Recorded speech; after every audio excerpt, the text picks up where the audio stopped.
yo le puse acá como título el síndrome del túnel carpiano, pero vamos a hacer una evaluación bien de lo que serían todas las cervicobraquialgias, ¿sí? Vamos a apuntar un poco más específicamente al síndrome del túnel carpiano por el hecho que es un diagnóstico con el cual nos llegan bastantes pacientes, es un diagnóstico bastante común, y es un diagnóstico que muchas veces no está del todo bien hecho, en el sentido de que el paciente lo primero que hace es pasar por el traumatólogo, y es un diagnóstico que enseguida es llevado hacia el lado de la cirugía, ¿sí? Que si no revierte con suerte, por ahí lo mandan a hacer kinesiología, y al momento de hacer kinesiología, por ahí se enfocan solo en la zona del túnel carpiano y se le hace lo que es fisioterapia, pero solo localmente. Es un síndrome que no suele revertir de esa manera, entonces terminan comúnmente en cirugía. Y según nuestra experiencia, desde el abordaje que tenemos, es un síndrome que se puede revertir, pero es fundamental este abordaje global de estos pacientes. Porque, a ver, el paciente comúnmente nos llega a la consulta con dolor o adormecimiento de los primeros 3 dedos de la mano, ¿sí? Ya enseguida eso nos da a entender que la alteración que tiene ese paciente es una alteración del nervio mediano, ¿sí? Que sabemos que inerva estos primeros 3 dedos, pero ese síntoma es habitualmente mal asociado solo a problemas a nivel local en el túnel carpiano, solo a nivel de la muñeca. Pero acá lo que tenemos que hacer nosotros es un diagnóstico diferencial para saber si realmente el síntoma que tiene este paciente que nos llega es propiamente por un atrapamiento del nervio mediano en el túnel carpiano, o si viene por un atrapamiento o una irritación de este nervio o de sus raíces en todo el recorrido, hablando desde las cervicales hasta la punta de los dedos. Entonces, la idea de lo que vamos a ver ahora es que tengan una visión bastante didáctica. Esto obviamente a nivel, como les decía hoy, a nivel de anatomía, de neurofisiología, es muchísimo más profundo, pero la idea es que se lleven una idea de la visión que le damos desde la osteopatía para poder abordar a estos pacientes, y que la verdad que tienen muy buenos resultados. Para empezar a hablar de todo esto, lo primero que quiero entrar un poquito en tema, sin hacerlo demasiado densa esta parte más, un poco más teórica. Yo sé que la mayoría acaban de almorzar, espero que hayan almorzado livianito, pero no me voy a meter mucho en lo teórico, pero quiero que se queden con algunos conceptos importantes, ¿sí? Entonces vamos a empezar hablando de la conformación que tiene el nervio, ¿sí? Nosotros cuando hablamos de un nervio, si bien en histología, en fisiología, vemos estas características en profundidad del nervio, pero es algo que lo vemos al principio de la carrera de kinesiología y después nunca más hablamos, por ejemplo, del tejido conectivo que tienen estos nervios. Y siempre nos quedamos, bueno, el nervio es una estructura de tejido nervioso que puede estar comprimida o irritada, pero lo dejamos de ver en su totalidad. Entonces, lo primero que quiero que les quede claro es que el nervio es 50% solamente tejido nervioso y el resto es tejido conectivo. Este tejido conectivo que hoy les decía Laura cuando les hablaba de la fascia, que es una sola y cambiando su conformación va adoptando distintas formas y densidades, por ende, esta asociación entre estructura-función que les decíamos hoy, dependiendo las características que tiene la fascia, va a depender la función para la cual esté desarrollada. Y si esta característica que tiene la fascia está alterada, va a estar alterada por ende la función.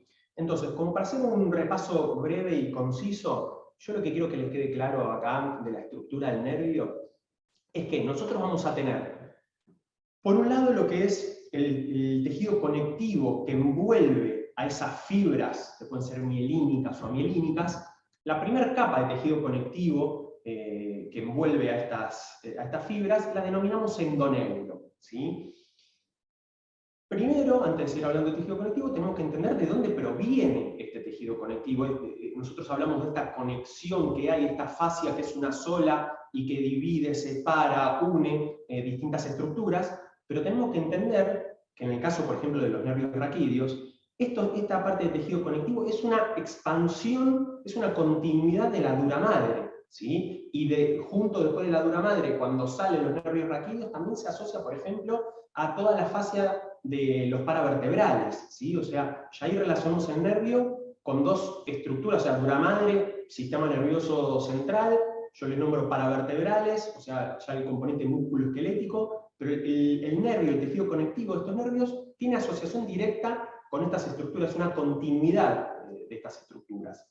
Entonces, tenemos que entender que este endoneuro, esta parte más interna, está diseñado, está preparado especialmente para soportar tracciones, ¿sí? Y esto de las características funcionales de cada uno, quiero que le presten un poquito de atención porque eso también es lo que nos va a llevar después a elegir una maniobra u otra de tratamiento o para identificar al momento de la evaluación cuál es la parte más alterada, ¿sí? Entonces tenemos el endoneuro que divide estas fibras mielínicas y aminínicas que está más preparado para soportar tracciones, una protección que el nervio necesita, porque si no yo juego al tenis y cada vez que voy a hacer un drive de tenis, el plexo braquial se desgarraría si no tiene esta protección hacia la tracción. Luego tenemos, de la unión de estas fibras que van formando fascículos, tenemos el perineuro, ya es un poquito más externo, el cual también está preparado para soportar tracciones. Luego tenemos el epineuro.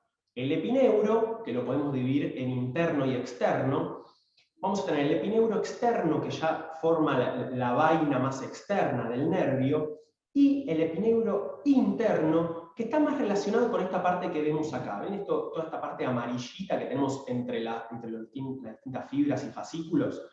Toda esta parte amarillita que está preparado especialmente, fíjense ya en el gráfico está preparado para soportar compresiones, ¿sí? Y fíjense también, y esto es importantísimo, que dentro de este epineuro interno tenemos vasos sanguíneos, ¿sí? Tenemos arterias, tenemos venas, y estos vasos sanguíneos, ¿se acuerdan que se llamaban los vasonervorum, los nervonervorum? O sea, tenemos vasos y nervios que irrigan e inervan específicamente a las fibras nerviosas. Y no podemos dejar de hablar que por fuera de este epineuro tenemos el mesoneuro, que sería toda esta parte más externa, y el mesoneuro es el que va a estar preparado específicamente para que este tejido conectivo y nervioso se pueda deslizar entre todas las estructuras que va recorriendo, ¿sí? Entonces, básicamente lo que quiero que les quede claro es que tenemos una parte más interna que soporta las tracciones, está preparado para soportar tracciones, una parte media para soportar compresiones, ahí viene amortiguando, y una parte más externa para soportar deslizamientos. Entonces, lo que tenemos que entender nosotros es que todas estas estructuras conectivas, ¿sí?, que van a dar un soporte, una contención, una división al nervio, son altamente reactivas. Hoy Laura ya les hablaba de fibroblastos, ¿sí?, y su relación en lo que es la fabricación de colágeno, pero lo que tenemos que entender nosotros es que son altamente reactivas. O sea, una estructura que ante determinada función tiene una determinada calidad, cuando esta función se altera, enseguida se empieza a alterar la estructura en sí. Y vamos a tener que estos fibroblastos van a reaccionar, ahora vamos a ver bien por qué, van a reaccionar de una manera que van a sintetizar más fibras de colágeno.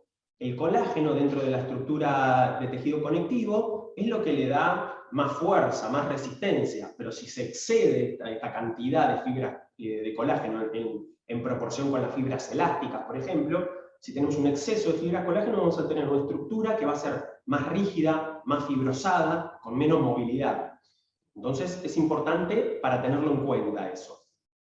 Entonces lo que vamos a tener es lo que denominamos una reacción fibroblástica estenosante. Estenosante porque va a comprimir estas estructuras, pero también va a limitar la movilidad normal con todo su entorno. Y cuando hablamos de... Esperen que... Ahí está. Cuando hablamos del nervio, estas respuestas que tenemos de reacciones fibroblásticas se van a dar a distintos estímulos, que se dan naturalmente. Tenemos estímulos a la tracción, ¿sí? Que pueden ser rápidos o lentos, y estímulos a la compresión, ¿sí? O sea, este tejido está preparado para soportar tracción, para soportar compresión. El tema es, la complicación viene cuando estos estímulos, tanto de tracción o de compresión, se mantienen mucho en el tiempo y no se revierten, ¿sí? Esto ahora vamos a ver cómo se pueden provocar estas tracciones y compresiones. Pero antes de entrar en ese tema, primero les quiero hablar de un concepto que es el concepto de desfiladero. Por ahí muchos de ustedes lo conocen, este concepto, por ahí lo han escuchado a la pasada, por ahí nunca lo escucharon, por eso vamos bien didácticamente vamos a aclararlo. Un desfiladero es, como dice acá la filmina, un compartimiento osteomúsculo aponeurótico por donde discurren estructuras tanto vasculares, nerviosas o ambas, ¿sí? Entonces, un compartimiento que puede estar formado, como vemos acá, por huesos, músculos, ligamentos, aponeurosis, fascia, y que va a estar atravesado por donde van a discurrir estas estructuras, como en este caso vamos a hacer más hincapié, en este caso el nervio mediano. Entonces, acá tenemos este concepto de continente y contenido. Este concepto de continente y contenido no es muy difícil de imaginar, pero lo que tenemos que entender es que puede estar alterado tanto el continente como el contenido. Hoy Laura les mostraba esa imagen del abdomen lleno de vísceras, entonces más o menos para seguir con esa imagen, imagínense que yo tengo un cinturón puesto, ¿sí? Un cinturón que me está agarrando la cintura, y podemos definir como el continente a ese cinturón, ¿sí? Yo me ajusto el cinturón para que no se me caigan los pantalones, lo ajusto en base al contenido que tengo yo. Si yo tengo más panza, lo voy a tener que aflojar. Si tengo menos panza, hace tiempo que no me pasa eso, pero lo voy a tener que ajustar un poco más. Ahora, esta relación entre el cinturón y el abdomen, si es buena la relación, está todo bien. No se me caen los pantalones, ni tampoco me aprieta el cinturón y no me quedo sin aire. Pero, ya sea porque yo ajuste mucho el cinturón, o sea que achique el continente, o porque engorde, o sea que aumente el contenido, esta relación entre continente y contenido va a estar alterada y va a haber más compresión entre estas estructuras, ¿sí? Entonces, el continente puede comprimir al contenido tanto porque se achicó el continente o se agrandó el contenido, por decirlo muy básicamente. Entonces, entrando ya en lo que es el síndrome de atrapamiento nervioso periférico, es dentro de estos desfiladeros, los nervios que atraviesan estos desfiladeros pueden estar comprimidos. Desfiladero que, como les empecé diciendo, habitualmente solo vemos el del túnel carpiano, pero ahora vamos a ver que hay muchísimos otros antes de llegar al túnel carpiano, que son de igual o de más importancia todavía para evaluar antes de empezar un tratamiento, y que es justamente el déficit que hay habitualmente en la consulta traumatológica común, y mismo en muchos lugares como tratamiento kinesiológico convencional, digamos, ¿sí? Entonces, lo que nos tenemos que preguntar nosotros es, ¿qué es lo que produce la sintomatología? ¿Cuál es la fisiopatología de este atrapamiento? Y acá es un poco en continuación con lo que hablábamos hoy. Lo que vamos a tener es, en la patología, una compresión nerviosa prolongada. Compresión nerviosa que puede estar, como les decía recién, provocada porque el continente está comprimiendo el contenido o el contenido está empujando al continente. De cualquiera de las dos maneras, el resultado es que la estructura nerviosa, no solo la nerviosa, porque también tenemos estructuras vasculares y en algunos casos hasta tendinosas, etc., pero las estructuras del contenido van a estar comprimidas. Entonces, esta compresión, esta lesión mecánica de compresión, tenemos que entender que se suma a una lesión vascular. Esta lesión vascular, por estos nervios, estos vasos que yo les mostraba recién que está dentro del tejido conectivo, van a estar comprimidos, va a estar más dificultosa esta irrigación, por ende vamos a tener una isquemia. Y esta isquemia, lo que provoca la isquemia es una acidificación de esta zona del tejido conectivo. Al faltarle oxígeno al sobrar dióxido de carbono, esa zona, por esta falta de intercambio de gases a nivel sanguíneo, vamos a tener esta acidificación del medio. Y esta acidificación lo que provoca es un medio más propenso a la proliferación de fibras colágenas. ¿Sí? Las fibras colágenas, los fibroblastos, cuando están en un medio más ácido, como en estos casos de lesiones isquémicas, son más propensos a fabricar fibras de colágeno. ¿Sí? Entonces acá ya tenemos, también haciendo un poco de repaso desde lo que es la parte más histológica del tejido, que nunca la podemos dejar de tener en cuenta, ya tenemos un proceso que se convierte, algo mecánico se convierte en algo histológico, y tenemos realmente cambios histológicos, terminando en estas fibrosis peri e intraneurales. Estas modificaciones de las características de este tejido conectivo, que recordemos que una parte estaba preparada más para la tracción,